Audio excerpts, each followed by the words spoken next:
What's up, everyone? After living in the USA for almost 2 years, my friend suddenly came up with a brilliant plan. Let's go kayaking. Now, he had done kayaking before. Me?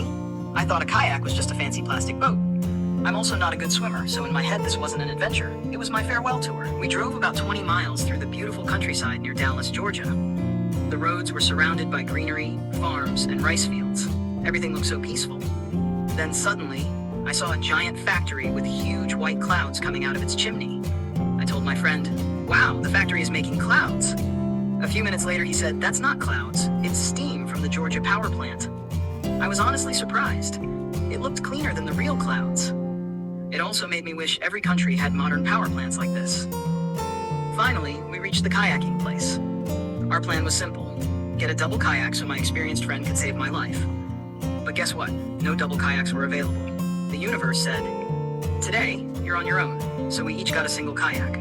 At this point, I started imagining every possible disaster. What if the river takes me away? What if it's 100 feet deep? What if I become food for the fish? I walked up to the reception desk and said, "Ma'am, I've never done kayaking before. Is it safe?" She smiled and said, "Yes." Then she handed me a waiver. I started reading. "You participate at your own risk." "Excuse me?" "5 seconds ago you said it was safe." I looked at her again. "Ma'am, I don't even know how to swim.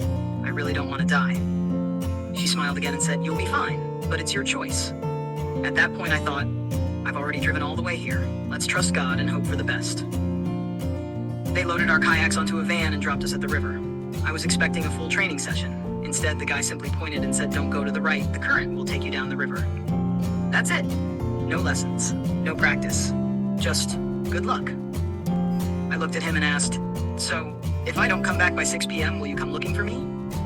He laughed and said, "Don't worry, the emergency number is written on the kayak." That's when I remembered I had left my phone behind. Amazing planning by me. I pushed my kayak into the water, and within 10 seconds, I got stuck on a rock. I pushed. Nothing. I pushed harder. Still nothing. For a moment I thought, this rock has officially adopted me. But after a few awkward attempts, I finally figured out how to paddle. Slowly, I started moving, then turning, then racing. Somewhere in the middle of the river, I went from, "Please save me," to, "Look at me. I'm basically a professional now." By the end of the trip, I didn't just survive. I actually had an amazing time. So if you're scared of trying something new, go for it. Just wear your life jacket, and maybe don't leave your phone behind like I did. If you enjoyed this adventure, don't forget to like, subscribe, and share. See you in the next vlog.